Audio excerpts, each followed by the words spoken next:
and welcome everyone. And what we're going to do here is we'll start with some judge introductions. So we'll go around and so you kind of get a feel for who we all are here today. I've been very impressed. We've had some very impressive judges. So it's really a nice opportunity to have everyone with us here today. And then I will give some opening comments just to kind of get us ready. And then I will turn it over to you all for your presentation. I will also be the time checker. So once I hand it off to you and you get started, I will start your timer going there and make sure that we kind of stay on track. But we have plenty of time, so nothing to worry about. So with that, I'll tell you a little bit about myself. So I am the Senior Ethics Director for Raytheon Technologies Intelligence and Space business. So this is an aerospace and defense company, and my business unit in particular that I'm the head ethics person for, we have around 37,000 employees spread around the world. So pretty large organization. Obviously, then when you add in the other business units, it's a pretty big company. So my background, I've spent my career actually at Raytheon. So when I graduated from college, I took a job as a contracts employee, managing government contracts with the U.S. government and international customers. And then after spending several years doing that, I moved into the ethics office back in 2012. So yeah, 10 years ago, and have kind of been in this role ever since. So I work out of I work out of my house now, but I live in Los Angeles, California, and I'm happy to be here, as I said. So with that, Valerie, would you like to introduce yourself? Yeah, my name is Valerie Jones Felix, and I am an LMU alum. I currently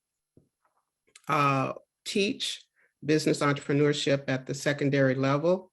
I was a student in the College of Business, and in my business entrepreneurship class, we focus on social entrepreneurship. And I'm very excited to be participating. This is my first time, and I'm looking forward to the presentation today. Great, thank you, Valerie. And Rochelle. There, found the unmute button. Thank you. Can you hear me? I am Rochelle Ferris. I am also an alum of LMU, probably before Valerie. I think I was in like the second MBA class that graduated from there. I retired from the software industry, worked for large vendors like Oracle, SAP, and PeopleSoft. I retired, and now I'm actually a chaplain for a local hospital. Great, thank you, Rochelle. Peter, how about you? Thank you. Well, just a quick note about myself, Peter Wallner. I am also an alumni from Loyola Marymount. Undergraduate, I was a business major, international business emphasis, spent a few years outside of the country, Germany specifically, working, and then came back here to Los Angeles, started a brokerage, real estate brokerage, specializing in land acquisition, new home development, and we do have a lot of ethics in certain areas that we have to cover on a daily basis. So I'm very excited about this opportunity. I am a first-time judge as well, and judging from what I've read so far, I'm very excited to be part of this program. So thank you very much. Great, thank you, Peter. Okay, so unless I'm missing anyone, I think those are all of our judges. And we're going to go ahead and get started. So in this part of the competition, you are taking on a fictional business identity and assigning a fictional business identity to the judges. Please make sure everyone knows who you are and who they are before you begin. You will have 25 minutes to describe the legal, financial, and ethical dimensions of the problem and to recommend a solution that passes muster on all three counts. During this time, teams will be uninterrupted. When you are finished, the judges will ask you questions for 10 to 15 minutes. During the Q&A, both you and judges stay in character. After the Q&A, the judges will give you feedback outside the role playing. Okay, so with that, I'm going to go on mute and turn it over to you all, and you can start whenever you're ready. All right, thank you so much. Danielle, would you be able to share our project proposal? Does All right. everybody see that? Yeah, okay. All right. Hello, we are Tethys consulting firm, and we come today with a proposal to Nestle with the Infinity Hydro Panel, a hydro panel that desalinates water for mass agricultural use. I am CEO Lauren Colasso. I am CFO Rohan Tarani. I'm COO Jack Brixius. And I'm CLO Danielle Ojeda. Our sustainability goal and mission is to ensure availability and sustainable management of water for all. We never know the worth of water till the entire well is dry. In terms of key identified problems for Nestle and solutions that the Infinity Hydro Panel provides, we are here specifically proposing to Nestle because Nestle has a monopoly of numerous branches of water brands. From A through Z, it all falls under Nestle's domain. In the past, Nestle has come under fire for pulling fresh water from third world nations. This has created a growing distrust from its consumers. From the sustainability perspective, which I will soon dive into, fresh water is projected to become scarce by the year 2050. And there are already a multitude of nations that do not have access to clean fresh water already. The solution we're providing allows Nestle to extract water from international zones that are far less contentious than specific nations but protected by international treaties, and it taps into the Earth's largest untapped water potential and provides economic viability for 705 million gallons of water that Nestle uses per year. So let's dive into the sustainability aspect, shall we? Because sustainability is so deeply entrenched with financial, legal, and business and ethical sides of any system. Water is one of Earth's most precious resources, and while we may not think of it as a limited resource, the UN predicts that at the current rate of use, we will run out of fresh water by the year 2050. With the global impending climate crisis on the horizon, it is paramount we put forth technology that aims to mitigate this crisis before it is too late. Our current rate of water consumption is not sustainable, especially at the rate humanity uses water. And yes, we use water, whether it's consuming animal products, plant products, agriculture, horticulture, washing, drinking. We need water in our day-to-day lives. We, as the producers, consumers, or sellers of water, put in the effort that we can to curb our usage, but at the rate of humanity's usage, it is not enough.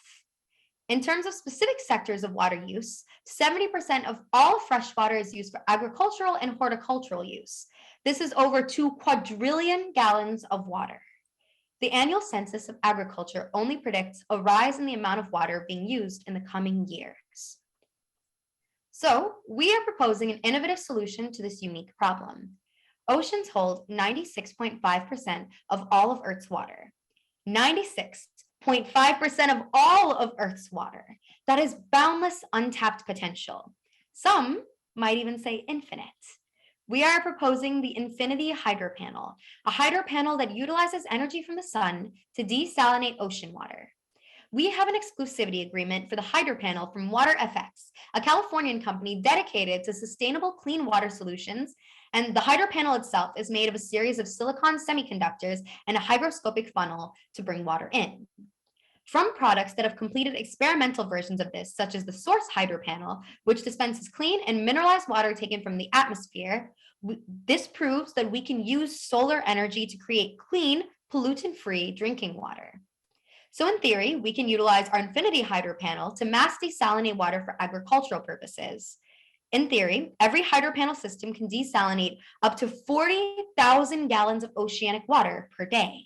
Water that was completely unusable from a consumer standpoint can now become a potential source of clean water for all. So Nestle has reported that by the year 2030, they have the ambition to strive for 0 environmental impacts in their operations, and by 2050, to achieve 0 net greenhouse gas emissions. Let's talk about how we can get there. Looking into Nestle's key policies, the adopting of the Infinity Hydro Panel allows for regenerative agriculture and water supply. Oceanic sources for water greatly cuts down on undue water extractions in nations of the world where it may cause environmental catastrophe, as it has in the past from the Six Nations Treaty Land and draining from river watersheds. This blends both into the ethical and sustainable concepts of water usage. Additionally, the Infinity Hydro Panel is powered by solar energy. This has the potential to uniquely desalinate water using an electrochemical gradient, which reduces Nestle's carbon footprint. Nestle currently has an output of 92 million tons of greenhouse gas emissions, 72% of which come from sourcing the growth of their agricultural and water products. The potential of this product to revolutionize the company and the way we envision the future of environmentally friendly technology is completely unmatched. Now, our Chief Legal Officer will break down the law aspect of our Infinity Hydro Panel. Thank you, Lauren. Well, there are several boundaries which guide water extraction worldwide. While Nestle is a Swiss company, much of its extraction actually comes from North America, which is why we'll be going into US and Canadian law specifically. When we think of US law with water, we think of the Clean Water Act. But this act actually doesn't govern contamination for water. It actually governs contamination for water, not water extraction. This is left up to state law, such as the California Sustainable Groundwater Management Act, which is setting up a 2040 target date for groundwater sustainability. This is a state that is suffering from severe water scarcity that is adversely affecting its communities. In Maine, the Maine water extraction tax sets up a tax for 1.5 million gallons of water, of groundwater or surface water extracted. This isn't strictly prohibiting extraction, but it has financial repercussions for Nestle when it's over extracted. Besides this, there are state permit requirements for every state, and the renewal of these state permits actually take a long time. Once these state permits actually expire, Nestle is said to be not permitted in that area, which is causing actually reputational issues among its customers. In Canadian law, the federal law is actually not governing in the same way as US law does not govern water extraction. This is left up to provinces, such as in Ontario, the Water Resources Act, which covers groundwater licensing and requires use reports. This is also causing Nestle problems, as we'll see on the legal side of things, which we'll discuss further. The international law doesn't actually set up also prohibitions, but there is a standard that Nestle has to reach. The Protocol on Water and Health, which was set up during the 1992 Convention on the Protection and Use of Transboundary Watercourses and International Lakes, sets up the standards for better water management and for the solution to water-related diseases. Now that we've discussed the legal areas that govern water extraction, we can discuss where Nestle is currently overstepping its boundaries. Michigan Citizens for Water Conservation v. Nestle Waters North America, Inc. is the case in 2005 with this, as I mentioned, a nonprofit grassroots organization claiming that there's a violation of the Michigan Environmental Protection Act. Nestle actually lost this case due to a result that said that its extraction of 400 gallons per minute of water is overstepping its boundaries because it's not needed to keep the business afloat. It's actually only covering profit that is unnecessary for Nestle, such a big company. In Toronto, the native population was suffering in 2018, with 63,000 of its people in the Six Nations, which actually in perspective relates to about nearly half of the population of Kansas City, do not have drinkable water for a year, while Nestle extracted up to 3.6 million liters of water daily. Now I ask you, how does it make sense for people not to have access to their own drinkable water? They're being sold their own water by Nestle, are not allowed to set up their own water contamination, water treatment, and extraction systems.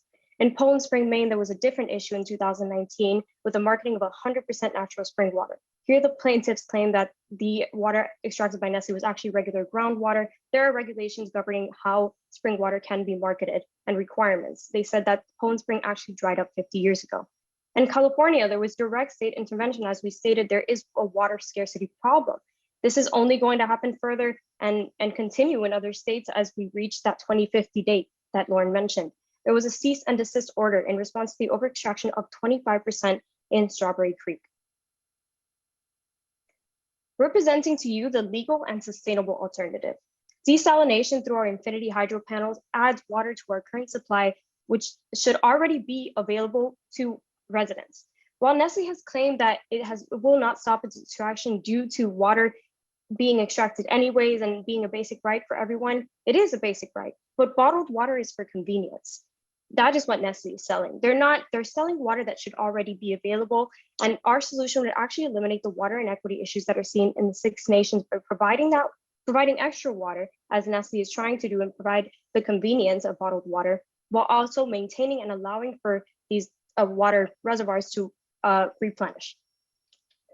In addition to this, there would also be avoiding marketing issues as seen with Poland Spring and the requirements. In Michigan, they were trying to access the sanctuary springs, which is what led to that case that I mentioned before, because it's more marketable. We understand that spring water is seen as more clean. It's worth your money.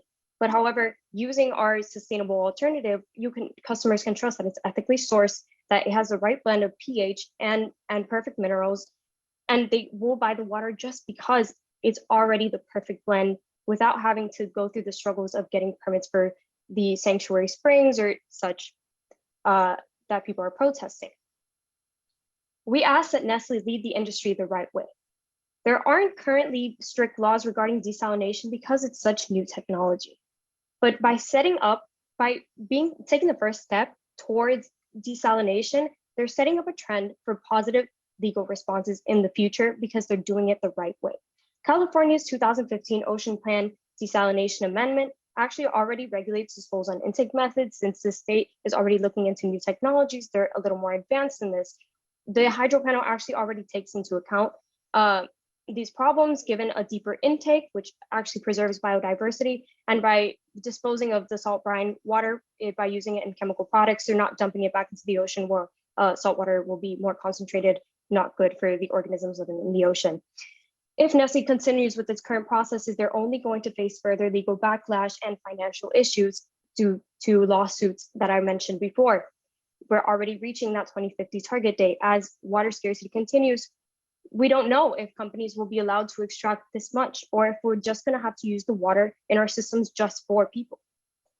Besides this, we're already seeing expired permits in the San Bernardino National Forest. People are protesting that Nestle has no right to be in there. Even if they got government approval, it already messes up their reputation due to an expiration of permits that they're not able to renew for years. And we're not asking for Nestle to do anything new per se. Nestle's 5 commitments on water stewardship have already shown the world that they're capable of caring about people's rights to water. Their progress embarked in the Nestle in Society report, and using this new innovation and these new technologies will look stellar on their society reports and show their customers that they're making considerable progress. Now I'm going to hand it off to Rohan for finances, our CFO. Thank you, Danielle. So in order to understand the finances and how cost-effective the hydro panel implementation be, we should look at a few key facts about Nestle as of today. Nestle's market cap in April of this year has been about $360 billion US dollars. This is the largest market capitalization amongst consumer packaged goods companies. Therefore, we do think that this opens up a huge opportunity for Nestle for reinvestment of profit and revenue towards more sustainable sources of water extraction. Going on, another interesting fact that we found in the finances section is that Nestle sells water across the entire world and all kinds of products across the entire world, but the United States is the largest purchaser for Nestle's products, including water and other products as well. On the next slide, you will see a few charts that show how revenue is broken up and how water is utilized for what products. America accounts for 45% of Nestle's sales, followed by Europe at 29%, and followed by the rest of the world at 26%. Just to put in perspective, the United States of America has 4.25% of global population and yet consumes so much water and so many products of Nestle. And another interesting fact that this chart will show you is Nestle's revenue is comprised of beverages, nutrition and health science, pet care, as well as water. Yet only a relatively small amount of water extracted by Nestle is used towards bottled water, and bottled water only accounts for 8% of Nestle's total revenue. In the SWOT analysis on the following slide, you will see that a recurring theme in the weaknesses and threats section of Nestle includes water extraction. This is a problem that's only expected to get worse in the future due to increased global consumption and population. Nestle, however, does invest heavily in research and development, and Nestle is trying to make environmentally safe methods and practice those in implementation. As Laura mentioned, Nestle has goals for environmentally safe and sustainable methods of extraction and production on 2030 and 2050 respectively, which is why we chose to present the hydro panel as a cost-effective source of water extraction and conversion. Therefore, the hydro panel is something that can help with that. It will also reduce the amount of money that Nestle spends on lawsuits every single year, saving tens of millions of dollars on those expenses by itself. In the cost and benefits section in the next slide, we do see how the hydro panel is going to benefit not only Nestle, but the general population of the world as well as its consumers.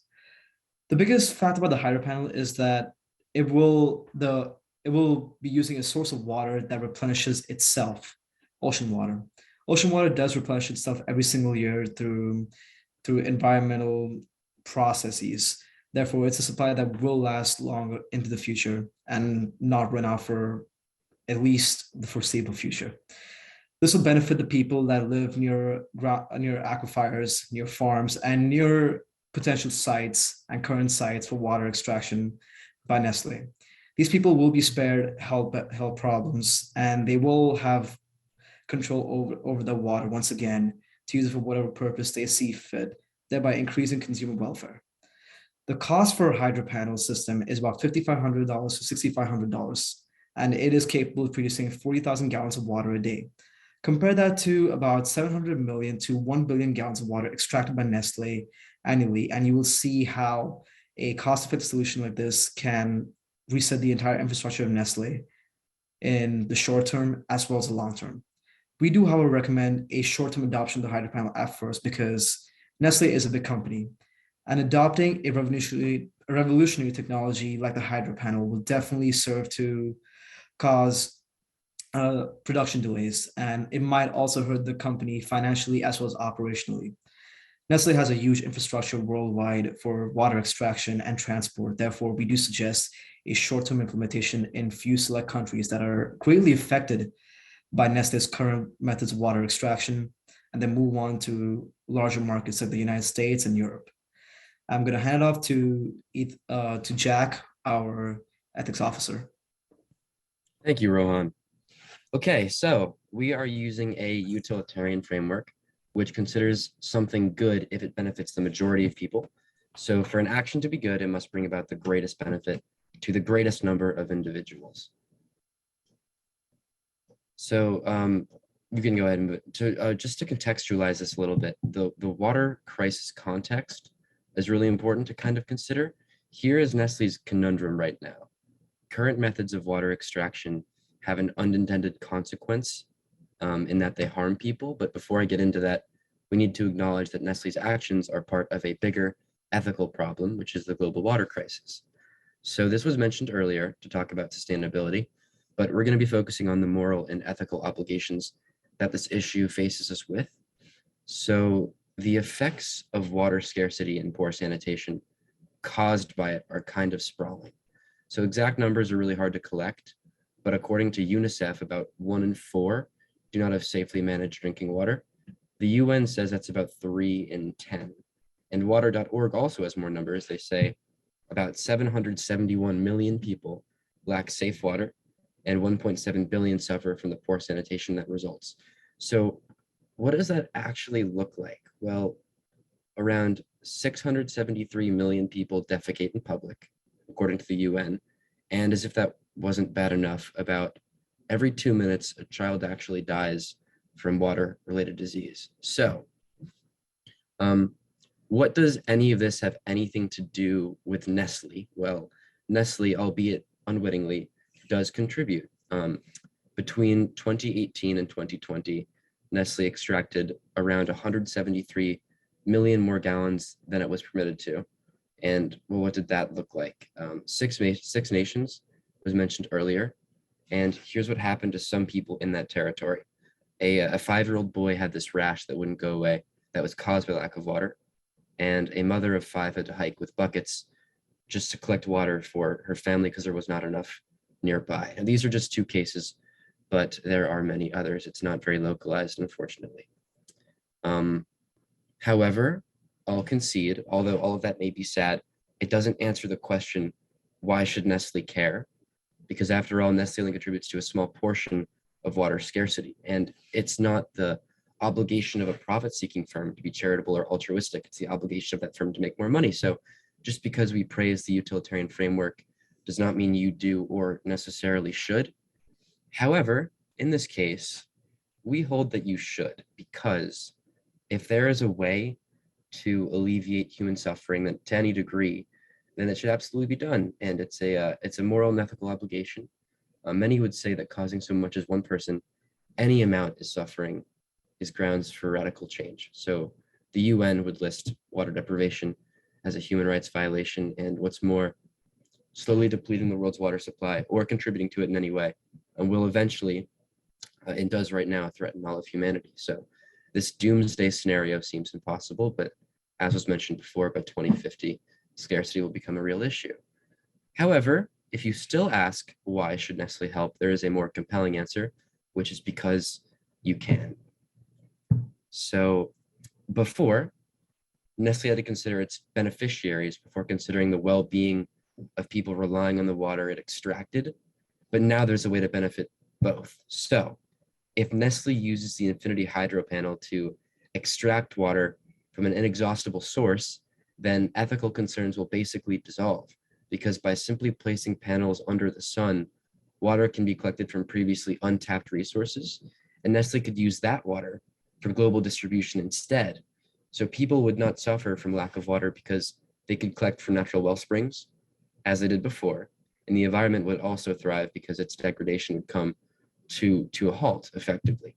So Nestle would still be able to meet any quantity of demand without depleting the environment or harming people physically. So previously ethical concerns were weak motivators because there was no practical solution to them, and now there is. And with it, Nestle has the power to save lives. Thank you. All right. In conclusion, even though Nestle is making important moves towards making water accessible all over the world, these efforts are not nearly enough to account for the damage being done in other places during times of water scarcity. Implementing our proposal would mean opening up a new world of sustainably sourced products without having the issues of ambiguity or legal backlash or environmental costs. The long-term gains would greatly overpower any initial investment and provide a permanent solution to the water crisis that can be trusted as ethical and further your mission to provide water all across the globe. Thank you. All right, thank you. Let me stop my timer here.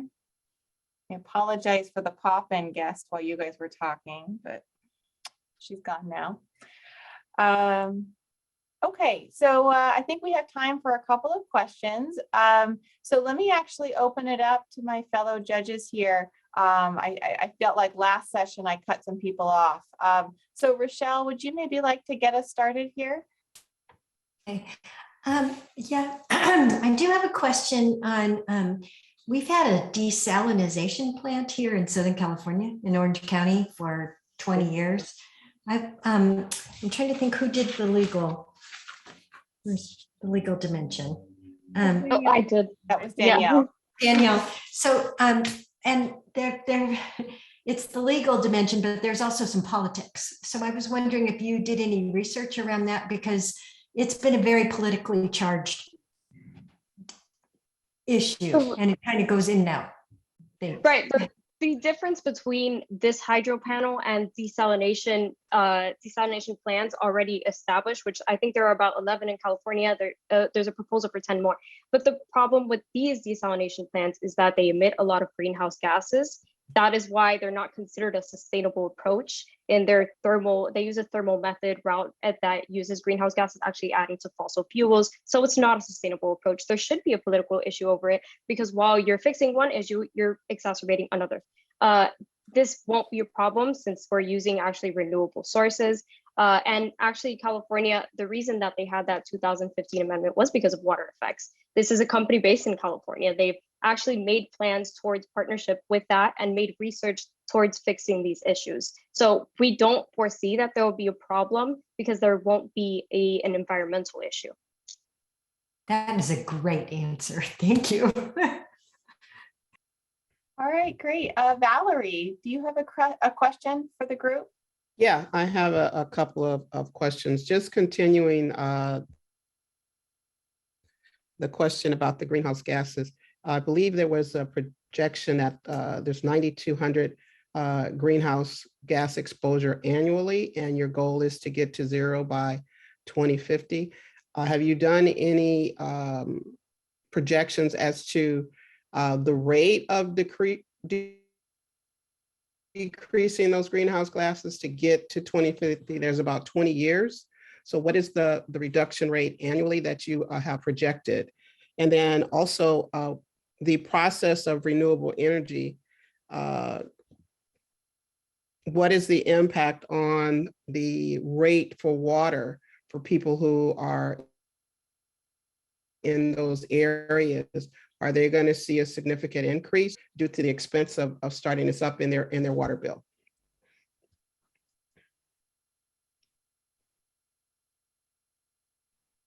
I guess I'll take that again, but the first question I think you asked about, you cut off a little bit, but I think you're referring to the renewable energy and how that, like studying how that will be impacted. Since we're not dealing with the greenhouse gases directly, I don't even think with current water extraction there really is greenhouse gas emissions. So we didn't really study that because we won't be dealing with greenhouse gases. I made reference to that because in other desalination plants, they do use greenhouse gases. We won't be adding to that impact. Therefore, there's no for say reduction because we haven't been using that. Nestle hasn't been using that in terms of water extraction. But yeah, I think Lauren wants to answer the second half of that question. I can answer the second half of the question. So just to add on a little bit what Danielle said, we won't be emitting any type of greenhouse gases due to us relying solely on the solar energy and then the electrochemical gradient to exchange ions in order to desalinate the water. And then in reference to asking about startup costs, every water panel system costs $5,500 to $6,500. And I understand that in order to implement many in place, it may be costly as the beginning venture.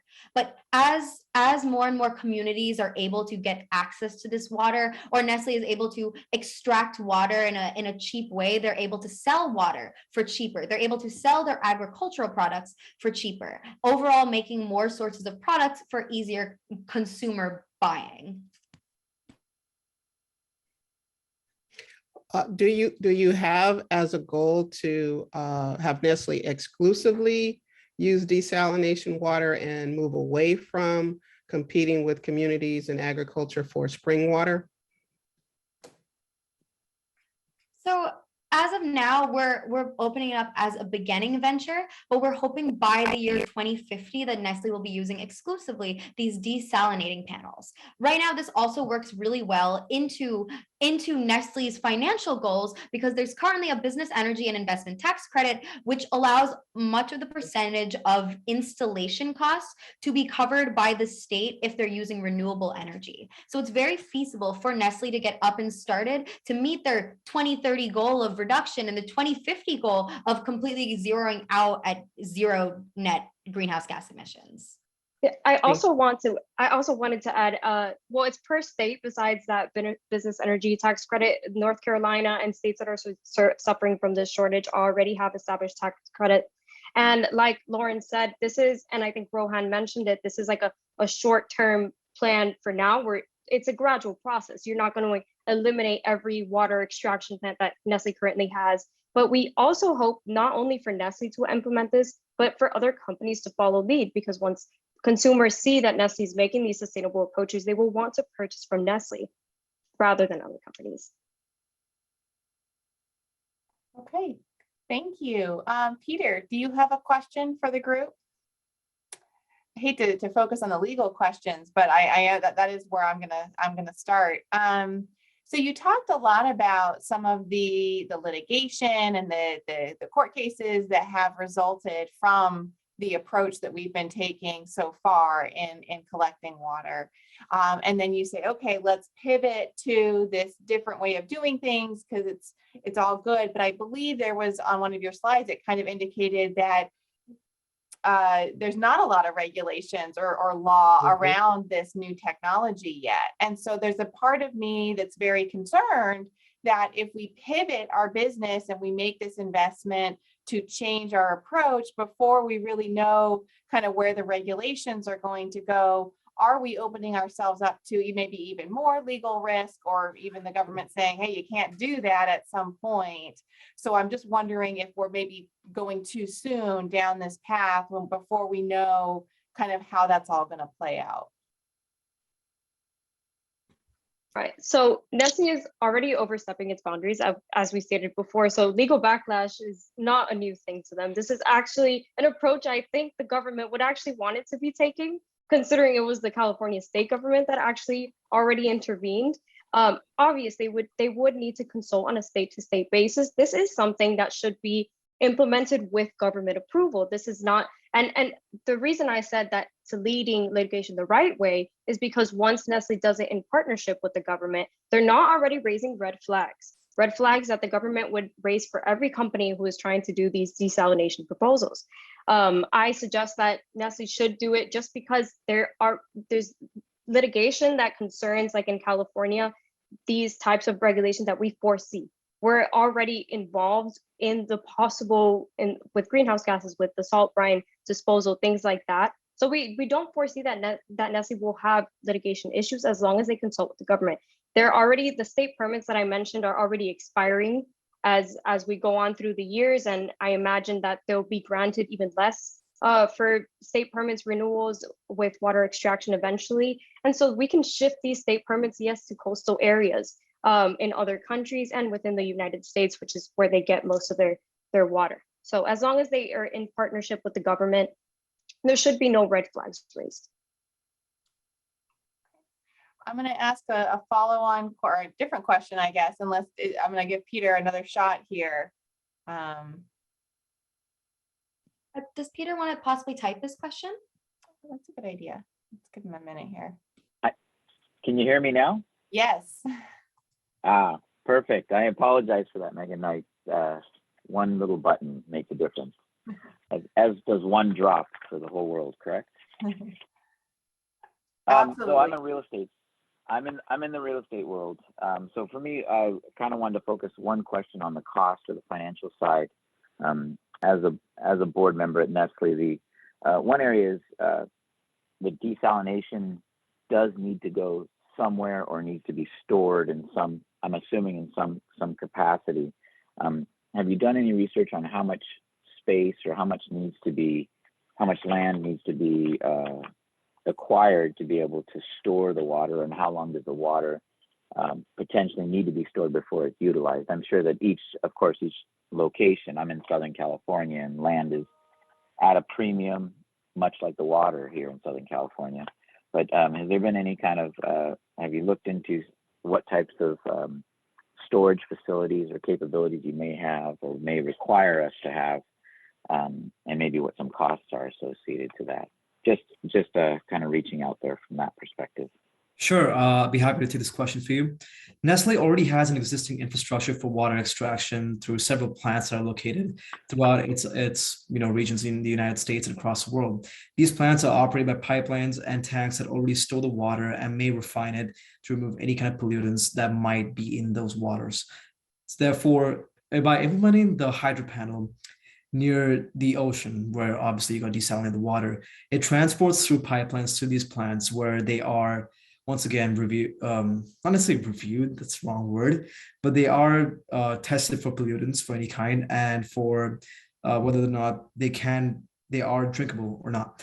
Once that has been determined, and it's a large supply of water, 40,000 gallons a day, the water will be stored in tanks, and it will follow the existing schedule for Nestle to transport water from these plants via tankers or pipelines to city infrastructure that already exists. The only thing the hydro panel would be doing in terms of water extraction is just changing the way water is collected and from where it's collected. The existing infrastructure of Nestle is responsible, as it always has been, to transport and refine the water and test it however they see fit. We did mention in the presentation that this is going to be starting off with a short-term adoption, only because it could come across a little costly, right, just for one system itself. And implementing a revolutionary technology like this into the existing infrastructure that has existed for decades, just changing it overnight is not going to be financially well for the company, despite having a more cost-effective solution, water extraction. It would hurt the company for the medium term. Therefore, we suggest that the existing methods of transportation of water from source to plant to consumer, the supply chain still will remain uninterrupted. The only thing that would change is how it's supplied from the source. Therefore, yeah, that's the answer to your question, I believe. I like that when I can utilize my own resources and I don't have to build too many new items. So that answers my question well. Thank you so much. Of course. Okay, I'll open it up. Do any of the judges have a final question for the group? Yes, I do. All yours. My question has to do with the environment. One of the ethical concerns that you raise is least harm and for the most good. So has there been any studies in regards to the impact on the ocean life with the desalination plant?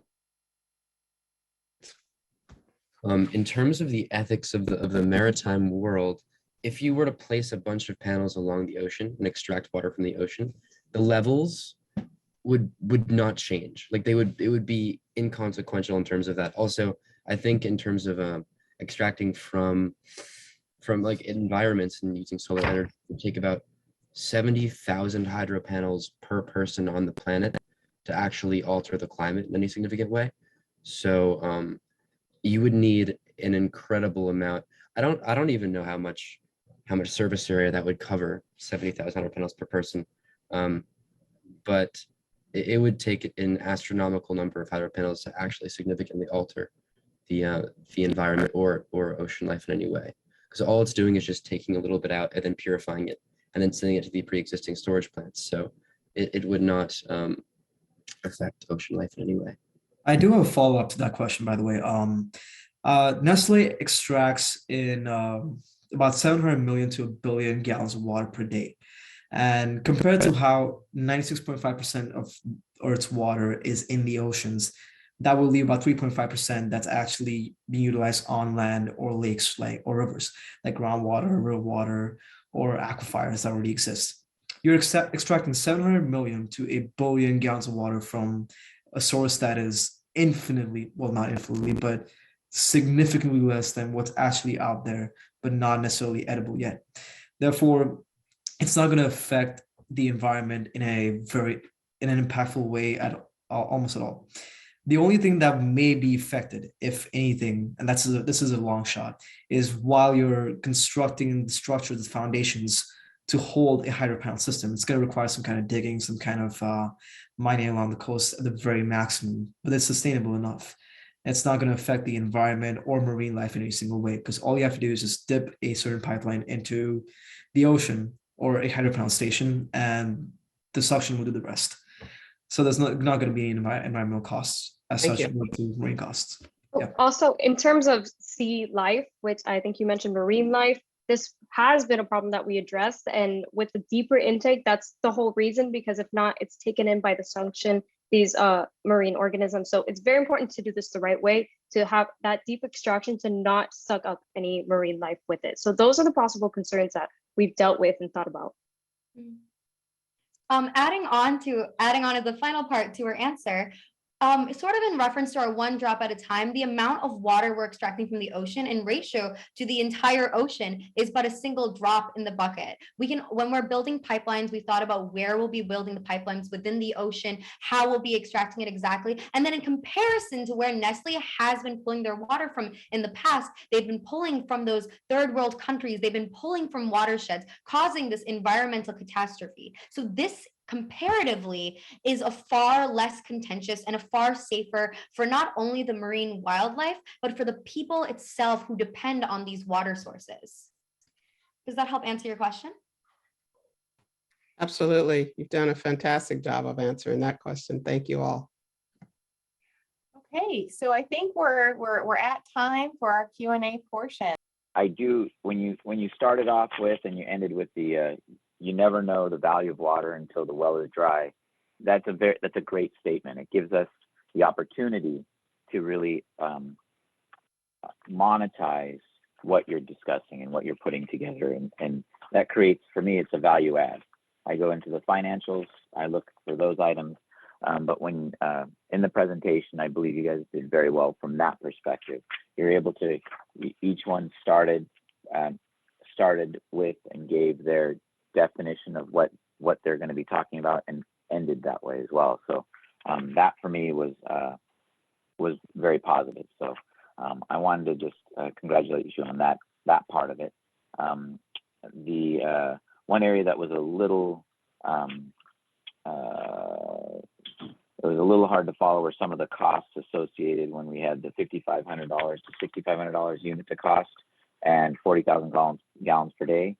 But the way that you guys brought it full circle was there wasn't really going to be an environmental effect to utilizing this because of the amount of hydro panels that would be required in order to, if it were to cause any kind of marine issues or from the ocean perspective, you answered with it would take almost an infinite amount of these panels to really cause some damage to the environment. So there's a little gray in that part, but you did answer the questions the way we wanted them. So I wanted to thank you for that part.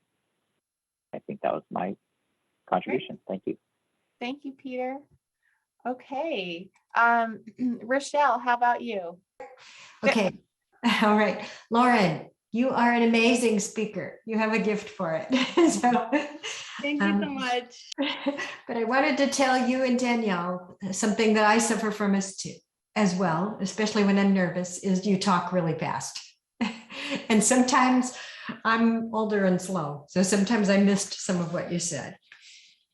And then I thought the transitions in your presentation were excellent. The way you move through the subjects and then transition to each other. I can tell you guys practiced and did a great job. And finally, Rohan, as a former MBA student, I loved your SWOT analysis and cost benefit analysis. I think you organized your slides really well. Thank you. I really appreciate that. It means a lot. Okay, thanks, Rochelle. Valerie, how about you? Yes, I'll just add that the slides, all of the slides were very easy enough to follow along with your presentation. They presented information so that I could clearly understand the legal, the ethical, the financials around your company. And I like the diagrams, the graphics that were embedded in your presentation because it helped me to really visualize the flow of the information that you were presenting. So I really appreciate the way you laid out each of your slides. Under the legal, the law, I appreciate the fact that you talked about the licensing of the groundwater and spring water and pointed out that there's a lack of that around desalination.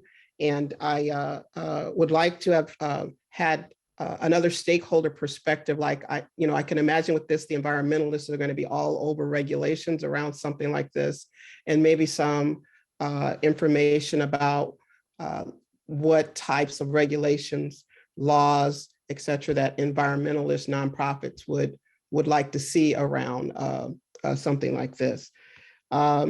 The financials, you mentioned that there's only 8% of the revenue for Nestle, which seems relatively small in terms of the big picture of their 360 billion revenues per year. But I would like to have seen what how is the desalination going to impact that 8%? Is it going to increase that? And if so, how much, or is it going to reduce that?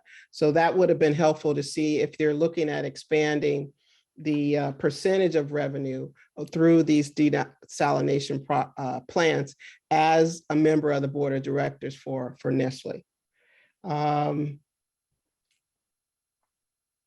And that's it. I mean, the presentation, it flowed extremely well. All of you spoke very clearly. And again, the slides and how you presented the information in the slides were extremely helpful. So I appreciate everything. Thank you. Great, thank you, Valerie.